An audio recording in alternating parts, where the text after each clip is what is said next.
Minivans. You either love them or hate them, but I promise you this, if you have kids and you give a minivan a try, you are going to love it. For the past week, I've been driving around in this 2023 Toyota Sienna. And I haven't had any kids to put in it, I haven't even had a dog to put in it, but that doesn't mean I don't have opinions, and I think you're gonna wanna hear them.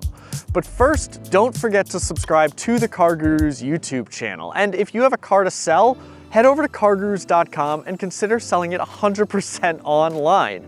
We'll source you an offer from thousands of dealerships, and if you like it, we'll coordinate getting your car picked up and getting you paid. Now, the Sienna. This, for the last 25 years, has been Toyota's minivan. Is it cool? Who cares? This is practicality fully realized. For a lot of shoppers, the minivan aesthetic is a hard sell. Maybe I can change your mind. The wheels on our all-wheel drive Platinum trim Sienna are 18 inches. But buy a Sienna in Platinum or XSE trim with front-wheel drive and Toyota swaps out those 18s for 20s. And just in general, Toyota gives you a lot of options for just how fancy you want your Sienna to be. It sells it in LE, XLE, and XSE trims, and once you get out of that alphabet soup, there's the limited trim and this top-tier Platinum trim. For 2023, you also have the option of the 25th anniversary special edition Sienna, which slots just below the limited price-wise. The LE trim level starts at $36,135 plus a $1,335 destination fee, and I'll admit that is a pretty darn attractive price. But the base trim is rarely the sales leader, and I think that most shoppers are probably going to start at the XLE trim level. From that one up, you get standard LED fog lights, standard power sliding doors, and a standard power liftgate. Now, the Sienna's not a small vehicle. At more than 200 inches in length and a 120 wheelbase, it's bigger than a Toyota Highlander, but its minivan packaging means that the Sienna's making the best possible use of all that space. Unlike in a 3-row crossover, we have genuine storage space in the trunk, behind the 3rd row. I mean, my backpack was back here, you couldn't even see it, there's so much space. Behind this 3rd seat, we have 33.5 cubic feet of cargo room. Fold this down and it opens up 75.2 cubic feet, more than you get in a RAV4 with its seats folded. Remove the 2nd row of seats and you have, well, actually you have our first criticism. In the Toyota Sienna, the 2nd row of seats isn't removable, and that means that total cargo space in here maxes out at 101 cubic feet, as opposed to north of 140 in a Honda Odyssey or a Chrysler Pacifica, both of which do have removable 2nd rows. Now, is that a deal breaker? Let us know in the comments section below. What the Odyssey can't boast, though, is 35 miles per gallon in combined driving. That's what the EPA says our all-wheel drive test car should be doing. You know, granted, we're not boasting it either. It's the dead of winter and I'm seeing about 29 miles per gallon through my test thus far. But put it into context. I mean, the Odyssey, that's supposed to do 22 miles per gallon in combined driving. The Kia Carnival, 22. Chrysler Pacifica, that's only supposed to give you 20 miles per gallon. Now, Chrysler does sell a Pacifica with a PHEV, a plug-in hybrid EV powertrain. But to get into that, you have to spend at least $50,000. This does not cost $50,000. Well, yeah, it does. I mean, this one does. But you can get into a Sienna for a lot less than $50,000. And you still get the fuel economy. The Sienna's secret sauce is a hybrid powertrain comprised of a 2.5-liter 4-cylinder engine mated with 2 front-mounted electric motors, plus a 3rd rear-mounted electric motor for all-wheel drive models. I'm not going to go as far as to say that the Sienna is fun to drive. I mean, it's a minivan. The 245 horsepower isn't quite enough for the vehicle's size and weight, and the CVT really claws along up the rev band. It's not the best sounding powertrain. But the Sienna's platform is sound, and the steering is surprisingly nimble. It's so easy to drive this minivan around town, and it cruises without any problem on the highway. It's just you know, it's not a sports car, it's a minivan.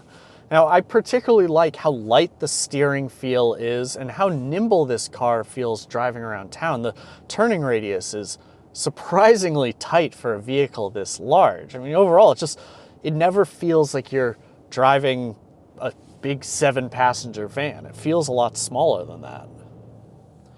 There are a few different drive modes: EV, normal, eco, and sport.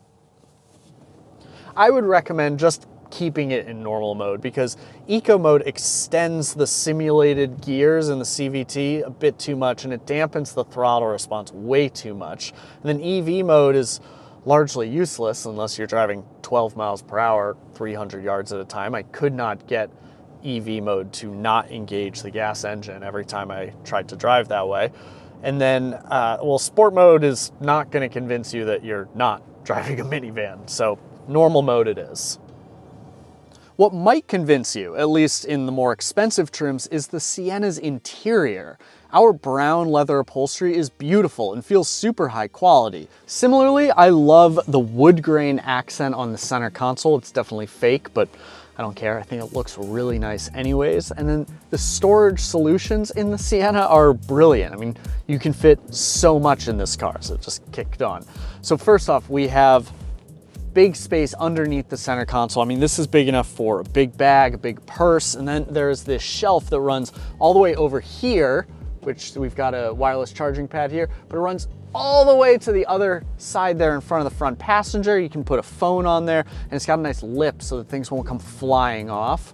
There are cleverly hidden cup holders down here in the middle. There's also 2 bigger cup holders here. And then this center console bin is really deep. So the front half of the Sienna is really well laid out. I really like it in here, but being a minivan, it's even better in the back. This middle row of seats slides forward and backward far enough that even if you're Simone Biles or LeBron James, you're gonna have plenty of room to stretch out and be comfortable. Our platinum trim comes only with captain's chairs. If you want a middle row bench so you have seating for 8 people, well, then you have to slum it with either the LE or XLE trim levels. But if you do get one of those trims with the bench seat, rest assured you can fit 3 car seats across and secure them all using latch anchors. And being a minivan, the 3rd row is usable for adults.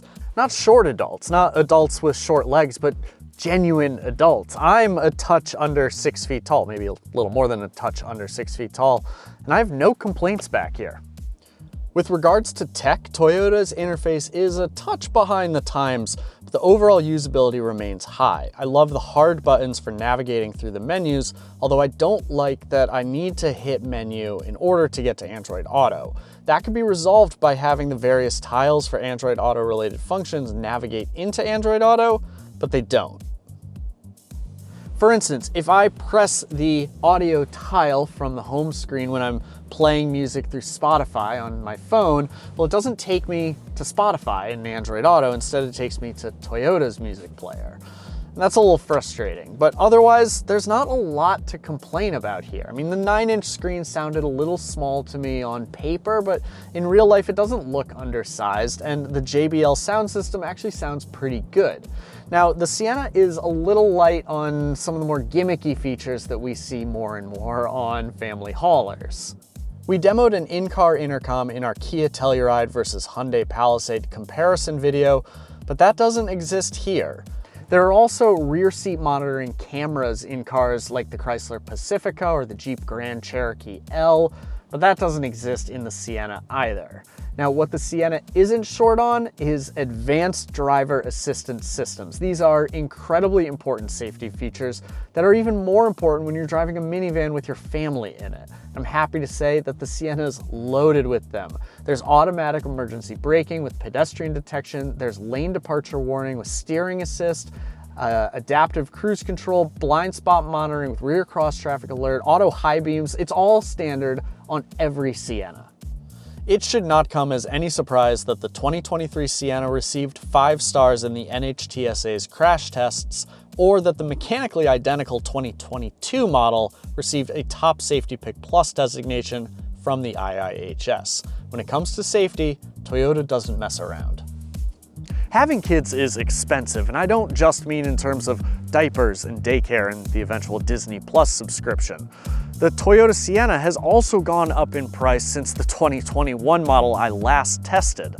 Then you could get a limited trim for $46,700, but now it costs $48,395. And the platinum trim level, the top tier, well, that's over $51,000. This one right here, the as-tested price is $55,325, and that is a lot of cheddar. As I mentioned earlier, you can get into a base Sienna for a fair bit less, but most shoppers are still probably going to spend at least $40,000 to buy a new Sienna, and that's a lot of money, so you want to make sure that you feel confident it's going to last.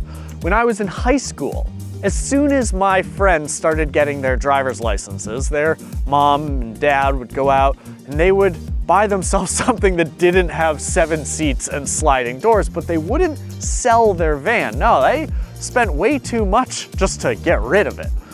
Instead, that vehicle went to the new driver in the family, and that's why all my friends were driving around in secondhand minivans. So when I look at the 2023 Toyota Sienna, all I think to myself is, some 17-year-old is going to end up driving around in a really cool van.